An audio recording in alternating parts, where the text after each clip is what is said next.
This is Super Yacht News with E. Sisman. Hi, welcome back to the channel. So earlier this year, we ran a story about a yacht known as Project 1010 being completed but languishing in a shipyard in the Netherlands, unable to be delivered. Now there's talk from industry insiders that the 118 metre or 387 foot yacht may be sold, and to a very well-known American businessman. Built by Warship in the Netherlands, the yacht, which was ordered by a Russian, cannot be delivered based on laws created as a result of the war in Ukraine. The rule created by the Dutch government was that any yachts that were already in construction could be completed but could not be delivered. And this is one of those yachts. The yacht was launched in August last year and has been effectively sitting abandoned for over 16 months, waiting for a solution of some kind. The yacht is believed to have been originally ordered by Vladimir Potanin. Potanin's company supplies raw materials to Rostec, which produces aircraft engines for the Russian Air Force. Potanin is a serial yacht owner and did at one time own 3 yachts, all built to an almost identical blueprint. The yachts were Motoryacht Nirvana, Barbara and Anastasia. Now he sold the 2 latter yachts before the war, Barbara and Anastasia, and the third, Nirvana, is believed to still be owned by him. Since the war began in Ukraine, it's said his fortune has decreased by almost $10 billion. So one way the Dutch government has allowed these yachts to leave the Netherlands has been by the sale of the yacht to effectively a non-Russian person. So this happened recently with Motoryacht Genesis, originally ordered by Vajid Alekperov, who was also formerly the owner of Heaton Yachts until he stepped down after the outbreak of the war. His vessel was allegedly sold to another person, and the vessel is now in Dubai. Well, time will see whether that was a legitimate sale or not. Now, the owner of the yacht, Project 1010, is also believed to be looking to go down the same route. Now, I know what you're asking. If the owner is sanctioned, and Vladimir Potanin is sanctioned by the UK, by the US, the EU, and some other countries, how can he sell the yacht?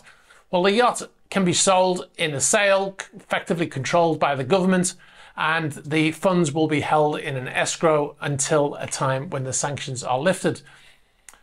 Now, the industry insiders have mentioned that the yacht is potentially going to be sold, but they have not given a name. Now, the name for this story has come from not exactly an ironclad source, but the name is Mark Zuckerberg. He's been connected to the sale of this yacht. I'm always very skeptical of any rumours involving Mark Zuckerberg, as he's been falsely connected to a number of yachts in the past few years. And I'm also very skeptical when the source of the story is a tabloid newspaper in the UK, in this case The Sun. Now, some of the vessels he's been connected to incorrectly in the past: Motoryacht Flying Fox, which is owned by a Russian, and Motoryacht Ulysses, which is also owned by, well, he's a kind of Russian. He's given up his Russian citizenship. He's actually an early investor in Facebook, and Dr. Evil lookalike Yuri Milner. But as they say, a broken clock is correct twice a day, right? Unless it's digital, of course. I'm talking about the Sun newspaper now. There's a possibility that the story could be true, I suppose. Now, I do have reliable sources who are close to this vessel, but they tell me that there is a possibility of the yacht being sold. However, Mark Zuckerberg's name, they could not confirm that. So stay tuned for updates. Anyway, we'll move on. We've got a few rapid fire updates here. Motoryacht Nord is still in Abu Dhabi. It's still laid up there. The yacht arrived just before the Formula One race, and it was thought by us that she might be there for that reason. However, the yacht has not moved location since her arrival, although she's turned around in her berth. The yacht is docked in Zayed Port in Abu Dhabi, and the yacht never went to Yas Marina, which is where the Formula One race is held. These photographs were taken just a couple of days ago. Very difficult legally to take photographs in Dubai around this area, so the pictures are taken from the road. Now, Nord switched off at AIS after leaving the Malacca Straits and crossed the Indian Ocean without a working AIS signal, against international laws. International maritime laws, should I say. The vessel arrived briefly on Oman, most likely to refuel, switching on the AIS temporarily and then headed to Dubai, switching off the AIS once again once they left Oman, and she's been in Abu Dhabi ever since. Right, we'll move on. Sailing yacht Koru has departed from St. Thomas after collecting her owner. Mr. Bezos' private jet flew to St. Thomas, and then his helicopter flew from the airport to the yacht, and they departed soon after. And they're now in a bay near Peter Island in the British Virgin Islands. So they've gone from the US Virgin Islands to the British Virgin Islands. Now, sticking with very rich Americans, Bill Gates has his current in-build yacht, will be launching soon. The massive yacht is being built by Fedship and is currently known only as Hull 821, believed to be a 190 metre or 390 foot yacht. It's the first time Bill Gates has owned a super yacht. He used to use Paul Allen's yacht back in the day. Gates also ordered a support vessel, which at the same time, which has already been delivered, and that is called Motor Yacht Wayfinder, built by the same company that built Motor Yacht Hodor, which is a twin-hulled vessel, which is quite a high-profile vessel. We'll move on now. In the last video, we talked about Motor Yacht Bold heading through dangerous waters, and we asked the question, does looking like a military vessel help or hinder passage in a dangerous area or a war zone? Well, staying on that theme of yachts looking like warships, if you think that Bold and Scat has the look, wait until you see this latest concept from Fincantieri Yachts in Italy. You know, with Motor Yacht Bold and Scat, there could be some debate as to whether or not you think they look like military vessels. I think they do. Some people might say they don't really. But this yacht is an 80 metre or 262 foot concept. There's no mistaking the resemblance to a military vessel here.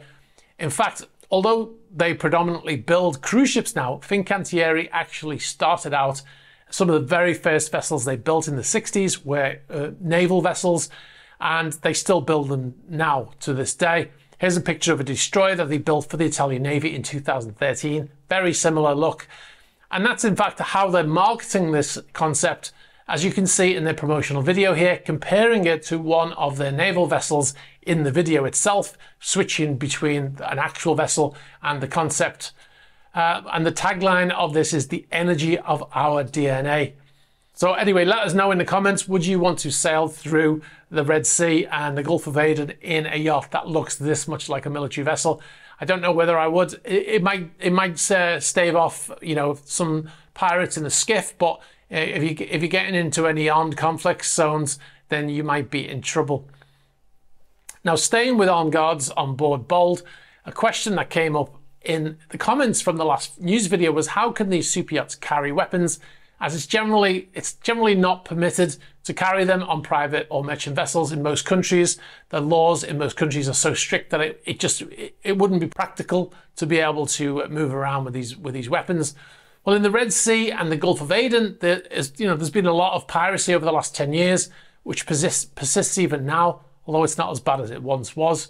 But pretty much all merchant and private vessels that travel through that area now use armed guards to safeguard their passage. So how does this happen?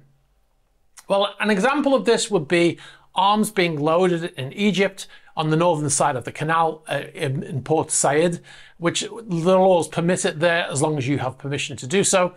And the vessel would then transit through Suez and enter into the Red Sea and pass through the Gulf of Aden. Now, I've made this trip myself, and this is exactly how we did it.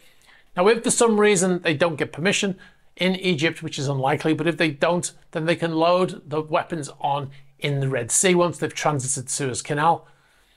Now, because the reason why they can do that is because they're in international waters, and there is no laws to prevent people carrying weapons in international waters. It's getting them there.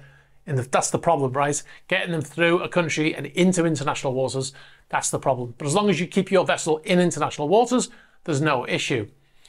So once the ship passes through the dangerous areas, the weapons will be offloaded into smaller boats, again in international waters, and these boats are controlled by the private security companies, and they're all staffed by ex-military personnel.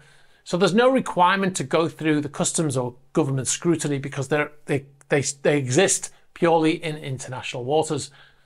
Now, this is done using private security companies who use ex-military personnel from, Australia, New Zealand, UK, US, etc., etc.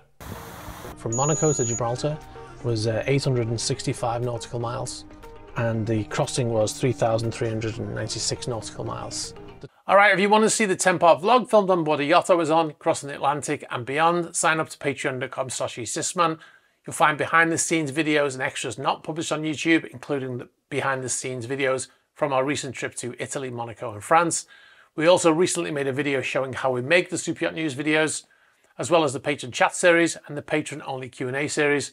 A new patron chat series is coming in the next day or two, and there is a recent Q&A on there also. And you'll also get early access to YouTube features advert-free. And don't forget to check out the Super Yacht News channel. It's all the goodness of these videos chopped up into bite-sized chunks. If you've got any information for us about any of the stories or any other stories, please be sure to get in touch. You can get us in the email address in the ticker. You can get us on the About page of the YouTube channel. You can get us on Instagram, on Facebook Messenger, on Twitter, and on Threema. Please be sure to like this video, very important for the algorithm. Hit the subscribe button, hit the bell for future notifications. Thanks very much for watching, and I'll catch up with you soon. Bye-bye.